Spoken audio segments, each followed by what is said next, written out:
I actually started my career as a Bud Light girl. I love Detroit. I'm from Detroit. This is Detroit's beer, and I want when people are drinking an Atwater to have that moment of like, hey, this is like my city, my brand.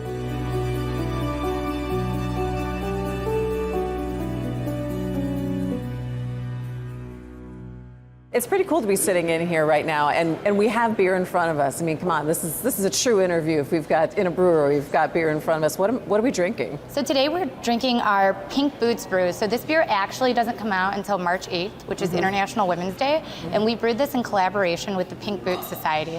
Pink Boots Society, for those who don't know, is a nonprofit that supports women in the alcohol business through education, and they've provided over $500,000 in scholarships over the course of the last 5 years. So we brewed this beer in front of you today, which we call Pink Gang, as an homage to Detroit's history. I don't know if you're familiar with the Purple Gang. Yeah. So that's our twist on that. It is 6.1% ABV, 50 IBUs. I think it's absolutely delicious, but I'll let you be the judge. Cheers. All right, let's see. That's really smooth. It's easy drinking, right? Yeah, it's very easy drinking on an afternoon. So this is going to be in taps on March 8th. Yep, so this will be launched here on March 8th, and then we'll also be sending the beer to select women-owned bars and restaurants. And a proceed from every pint sold will go back to supporting the Pink Boots Society.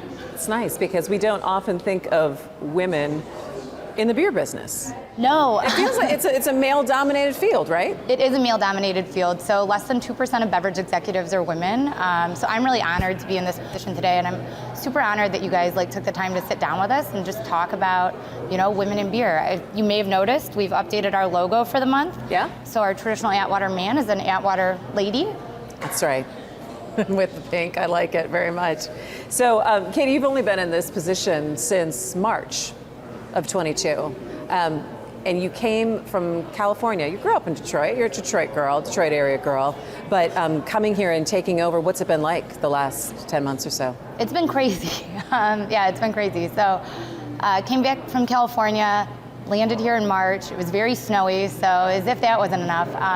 We were in the middle of some pretty serious multi-million-dollar renovation projects, which we're in the process of completing right now. Yeah. That was a white space for me, so it was very interesting. I know more about steam power than any 35-year-old woman should ever know. I know more about packaging equipment than any 35 woman should know, but it's been a pretty cool experience. Yeah, I think when we think about where we end up in our fields, and you in the beverage industry, I'm in journalism, I always look back to our youth and say, where were the signs that we knew we were going to go into what we ended up doing?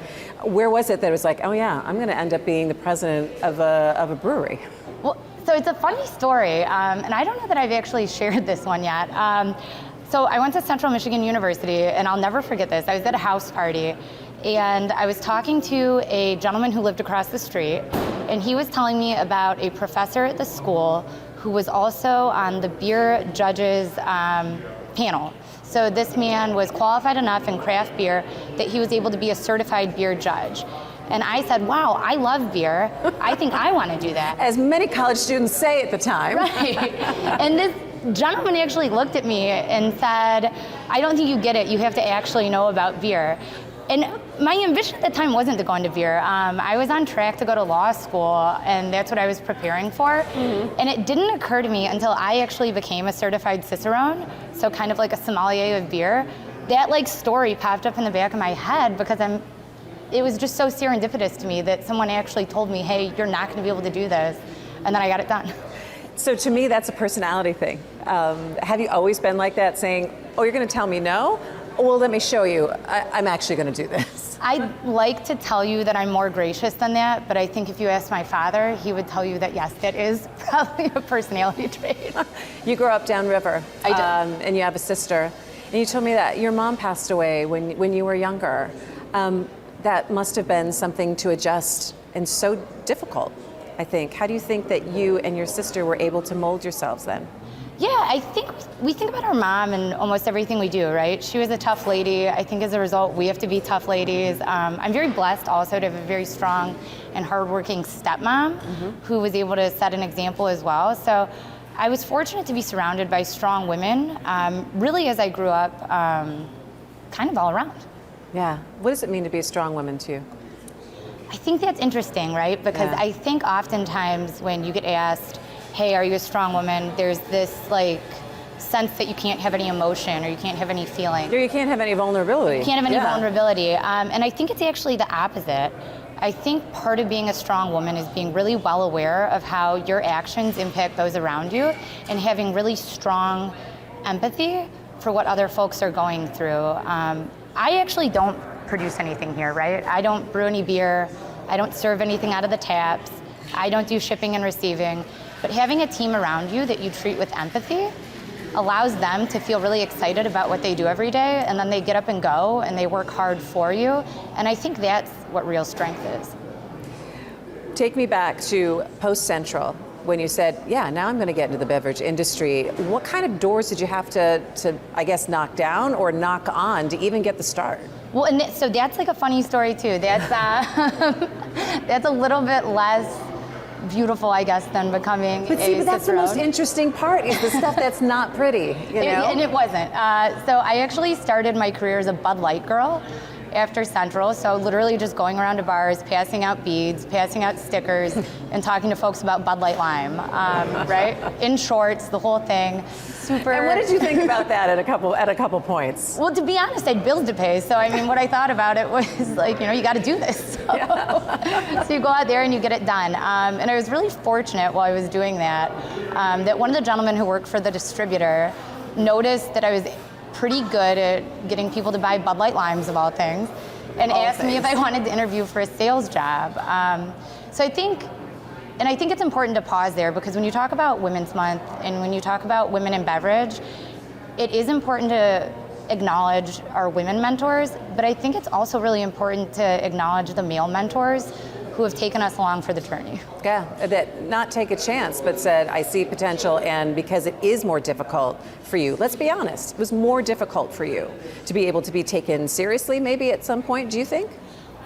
I think yes. I think the difference is I over-prepare for everything because I know there's going to be extra criticism around some of the things that we're doing. So I make sure that I'm quadruple checking my answers and that I'm super buttoned up. And when I speak to some of my male colleagues, I don't know that that's always the case, but right, I think that's like the pressure I put on myself. I don't think that's necessarily a reflection of them.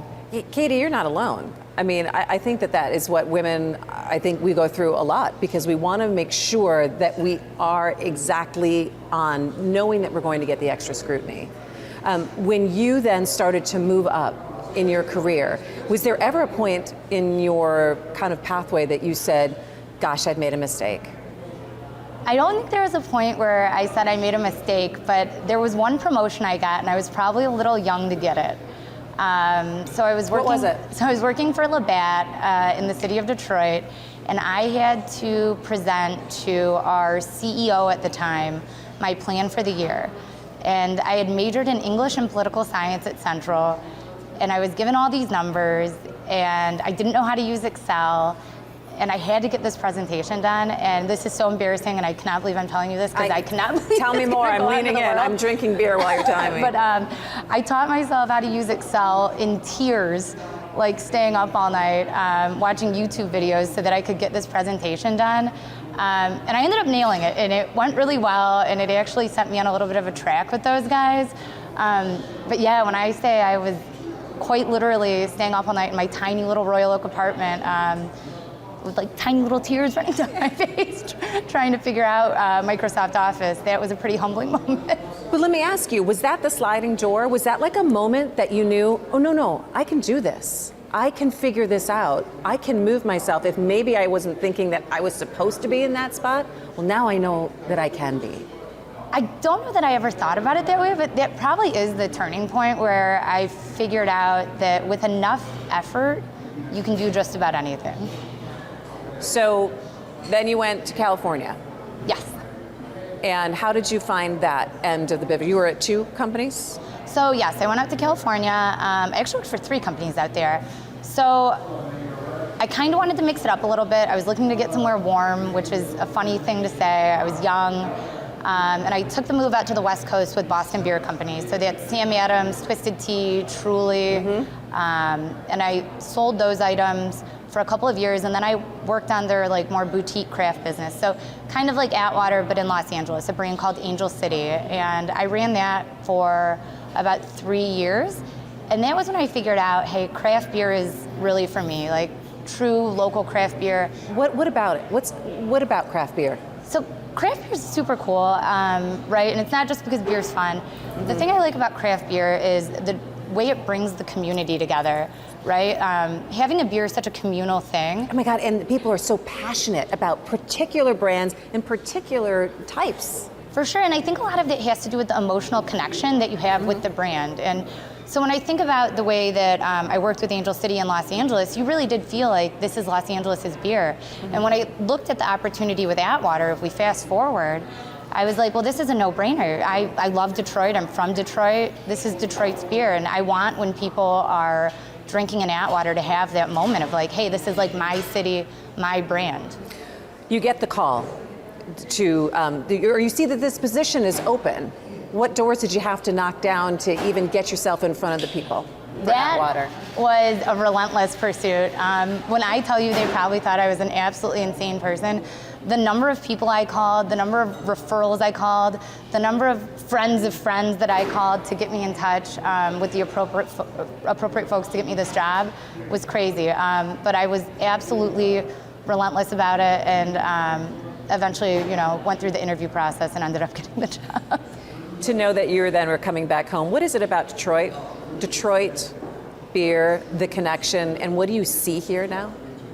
So, yeah, when you say what is it about Detroit, it's funny, because I had about 10 years to reflect on that while I was in LA, and if you were to talk to anyone I know in Los Angeles, they would say, yeah, she loves Detroit, right? That's always the first thing, and it's hard to pinpoint what that is, right? Is it the hardworking nature of the people who live here? Is it the French architecture that's inspired so much of what we do? Is it, the wonderful food scene that we have? Is it the reality of the people are just so much more real? I mean, I don't know. Yeah, is it like the diversity? Like, it's all these things, right? And so you've got this wonderful place, and it really is special. And everywhere I've traveled around the world, when you tell people you're from Detroit, like, they do have a very visceral reaction to that. So I think to come back and to be able to put like a stamp on the city and say, hey, like, this is Detroit's beer. We've been here for 25 years, but I don't know that we've been as loud and proud as we need to be about being where we're from. Is it because a lot of attention goes to other breweries? I'm thinking about Bell's, I'm thinking about Founders. Well, I think they do get their lion's share of the attention in Michigan, and I have no problem with that, right? Bell's Two Hearted is one of my absolute favorite beers in the whole world. So yeah, I do think there's a lot of love for the west side of the state, and being a East Sider, I feel like we can do a little bit better. So there's a little bit of room here. What is it about the Atwater brand that maybe you think that you need to reinvite people to understand and get to know now? What would you say your challenge is? Yeah, I mean, we've been here for 25 years, and Dirty Blonde, which is our #1 selling beer, has been around for 16. So I think the #1 challenge that we have is really drawing new consumers in and making sure that they're aware of the new items that we're brewing. So this year, we're coming out with a Midwest style IPA, Atwater's IPA. We're launching a variety pack with the Dirty Blonde, which will bring new news to Detroit's favorite. And we're also actually working with the Tigers on D-Light, which we feel is the ultimate light craft beer, available only at Comerica Park. So what we're really trying to do is just make sure that we're engaging not just with the consumers that we have, but that next generation of Detroiters. What's the fine tune about beer that you feel like that you have to get it right, or that Atwater does right, or that you think needs to be changed? I think one of the things that we do right is we make really easy drinking beers. Even this beer that you have in front of you, it's pretty crisp, it's pretty easy drinking, in particular for something that's 6.1%. But I think about Detroit and I think about who is our consumer.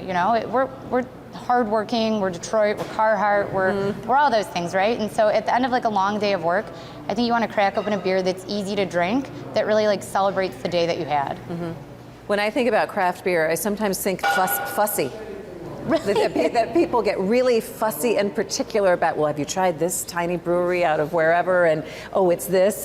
Do you find that that craft beer has taken on a life of its own, almost kind of like fine wines? Yes. So I will always argue that beer actually pairs better with food than any sort of fine wine ever could. And Make your pitch. Make your pitch. Yeah, absolutely. Wine people come at me, but we have way more complexity. We're able to use way more ingredients.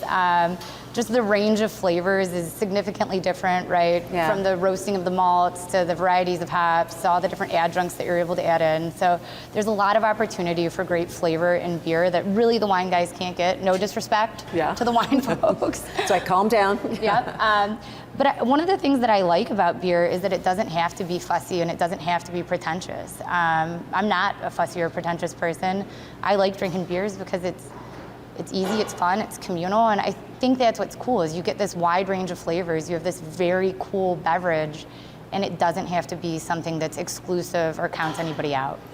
You're a 35-year-old president of a brewery and a woman. Are you underestimated, do you think, when you sometimes walk into a room, or do they look beyond you and say, where's the president of Atwater? So that does happen sometimes, but I think if I spent too much time thinking about that, I'd never get anything done, right? Like, so I don't think you can spend too much time worrying about, what that perception is. I think the best thing for me is to be super focused on what it is that we're doing here, super focused on providing a great workplace for my team, and really focused on making the best beer that Detroit can possibly brew. What would you say your leadership style is like?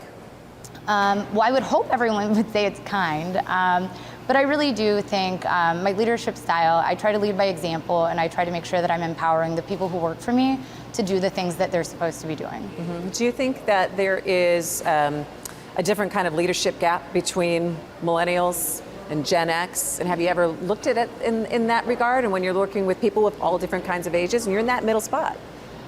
That's an interesting question. I think if I think about how I manage, the variety of folks that we have here, different ages, I do think you have to adjust your management style based on who it is that you're working with. Yeah. Not so much for my benefit, but for theirs, right? I think the communication style of all your different employees is something that you really have to take into account so you can make sure that you're getting the most out of them. Yeah. What inspires you? Oh gosh, I don't know. What does inspire me? I would probably say my dad.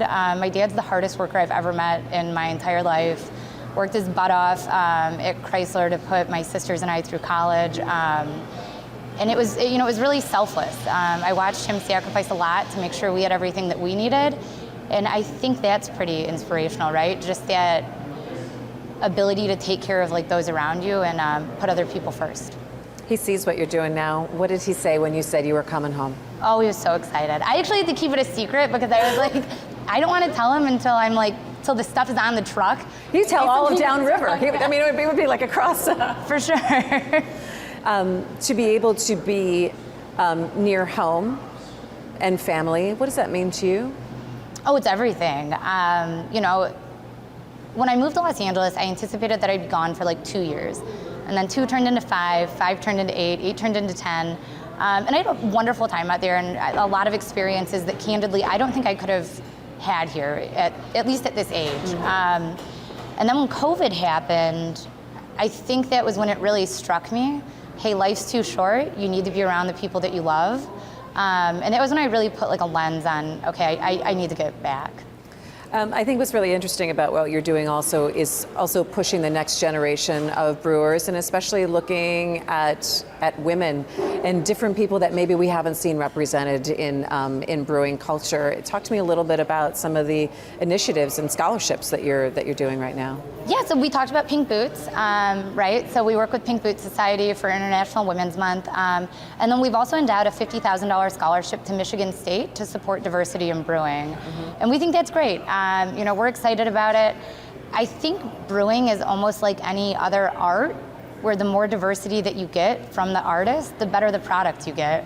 So, we're going to try to start welcoming interns in here through MSU to get to brewing on our equipment, because again, that just gives us a better representation of, what's going on out there in the brewing world. Yeah, I think about kids that are coming out of high school now and maybe going into college, and there's so much pressure, I think, for them to know what they want to do and what they want to be. What would you tell them? What would you tell people who are in college right now? Oh, just be patient. I thought I was going to be a lawyer, and then I ended up passing out Bud Light beads, and now I run the largest brewery in Detroit. So, life comes at you.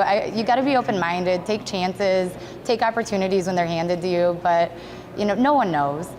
Yeah. This is a big opportunity. You guys are going to be undergoing a renovation here? Yes. So we have big plans to renovate this space. We haven't done that in a little bit of time. So last year we focused on really beefing up our operations in the back, and at some point this year you'll be seeing a fresh new Atwater up front. Nice. Favorite place to grab a cold beer outside somewhere around Detroit? Outside of somewhere around Detroit? Oh, in Detroit, but outside. Like if you're outside on a summer day, what's a good place to crack a beer here? Oh, and I'm sitting outside. I would Yeah. always say, and anyone who knows me is not going to be shocked by this, second best in Midtown. Absolutely love having beers there. I've probably had more than I should, but that's okay. It's good stuff. All right. Thanks so much, Katy. Thank you. I appreciate it. It was great to sit down with you, and it was great to start drinking with you too. I mean, very nice. Thank you so much.